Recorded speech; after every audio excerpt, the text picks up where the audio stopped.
O Bolsonaro, ele tá com essa decisão do Tribunal de Contas, como a gente fez já aqui, vocês fizeram a análise na semana passada, essa decisão do TCU beneficia Bolsonaro.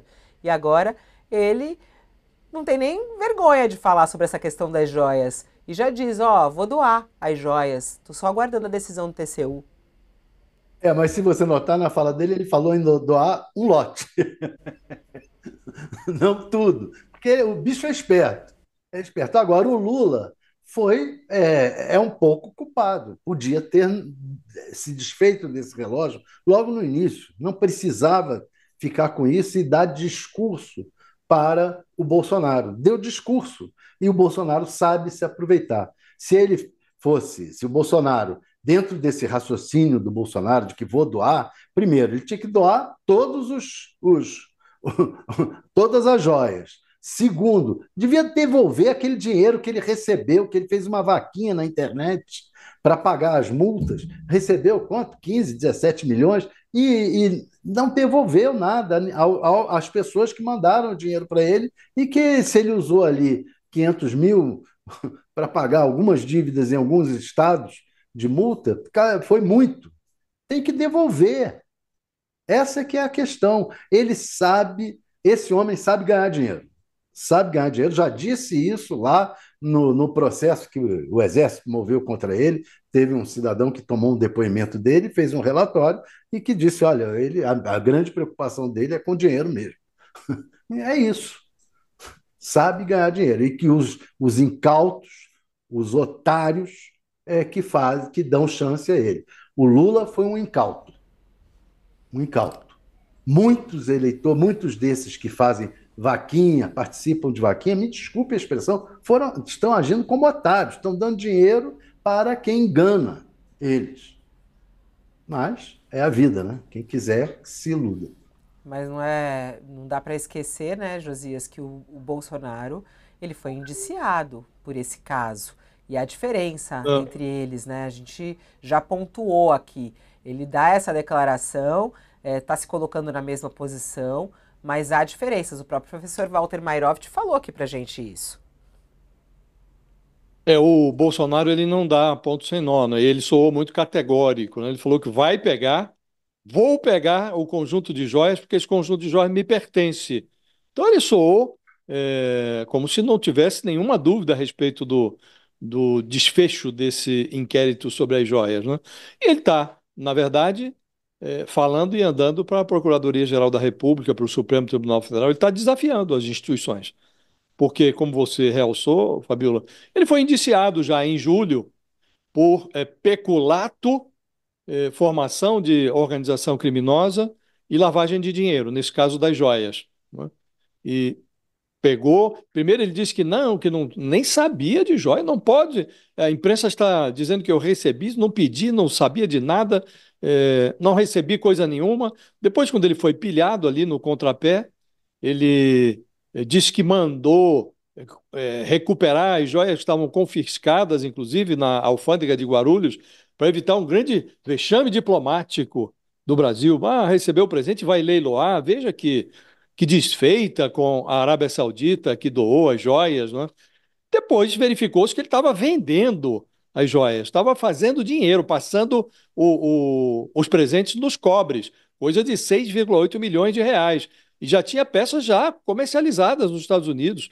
Foi preciso recomprar para devolver por ordem por uma decisão cautelar do Tribunal de Contas da União.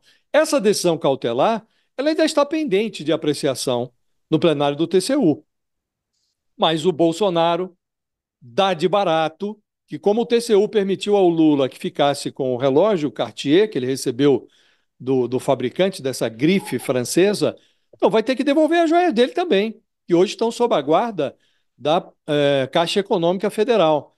Este processo que resultou na eliminação do constrangimento do Lula de devolver um relógio lá de 60 mil reais que ele recebeu há 19 anos, em 2005, esse foi elaborado, o voto que prevaleceu no TCU foi elaborado pelo Jorge Oliveira, ministro Jorge Oliveira, que é um bolsonarista de mostruário. O pai já era amigo do Bolsonaro, ele, o pai, assessorava o Bolsonaro na Câmara, se aposentou Esse Jorge Oliveira, que hoje está lá no TCU, foi então assessorar o Bolsonaro na Câmara. Depois virou ministro do Bolsonaro. Quer dizer, é um bolsonarista de monstruário. Ele fez um voto com a caligrafia da defesa do Bolsonaro. E a bancada bolsonarista do TCU aprovou por maioria lá de 5 a 4, aprovou esse voto do Oliveira. Com isso, eles estão forçando, derrubaram um acórdão que existia desde 2016, de outro ministro, o Alto Rodrigues, que dizia que não podia, o presidente tinha que incorporar presentes valiosos ao patrimônio da República, ao acervo presidencial. Citou lá, como é que pode, o presidente recebe uma grande esmeralda, um quadro valioso e vai levar para casa? Não é concebível, disse esse Walton Rodrigues, que foi o voto dele na ocasião, 2016, foi aprovado por unanimidade. E com base nesse voto, outro ministro bolsonarista, o Augusto Nardes, determinou que o Bolsonaro devolvesse, em 2023, quando se descobriu que ele estava vendendo joias, que ele devia devolver os presentes ao, ao, ao erário, à União. Essa decisão é cautelar, precisa ser referendada ainda pelo plenário. O mérito tem que ser analisado pelo plenário. E o Nardes, agora, com grande prazer, vai enviar ao plenário uma posição favorável a que se devolvam os presentes recebidos pelo Bolsonaro. E o Supremo não está. Eu trocava mensagem de WhatsApp no final de semana com o ministro do Supremo, e ele me dizia: o procurador não está obrigado, o Procurador-Geral da República não está obrigado a seguir decisão do TCU, tampouco o Supremo, num eventual julgamento futuro, está obrigado a observar decisões do TCU, que nem é tribunal. O TCU é um órgão auxiliar do Congresso Nacional. Mas o Bolsonaro já dá de barato que o Procurador-Geral da República, o Paulo Gonet, não irá denunciá-lo no caso das joias e que o Supremo não ousaria, ainda que houvesse a denúncia, condená-lo, sobretudo agora que já se verificou que o Lula também ficou com um relógio. Por que eu vou ser condenado criminalmente por isso? Né? Então ele tenta criar um fato consumado. Esse fato, Fabiola, orna com o desejo do Bolsonaro de obter uma anistia no Congresso. Ainda que o Supremo lá na frente venha a condená-lo no caso das joias, ele vai dizer que está sendo perseguido. Isso leva água para o moinho da anistia que ele reivindica no Congresso e que já está sendo articulada. Então, o Bolsonaro, como disse, ele não fala, não joga palavras ao vento, né? Ele sabe o que está fazendo. Houve toda uma articulação para que o TCU desse de presente a ele esse refresco para o Lula, dizendo que o Lula pode ficar lá com o relógio dele de 60 mil. O Lula agora diz que vai devolver, mas não esclarece como também. E o Bolsonaro joga nessa confusão toda para criar um ambiente favorável à sua pose de vítima e, eventualmente, lá na frente, a anistia que ele pretende. Não só no caso da joia, mas também, sobretudo, no caso da tentativa de golpe.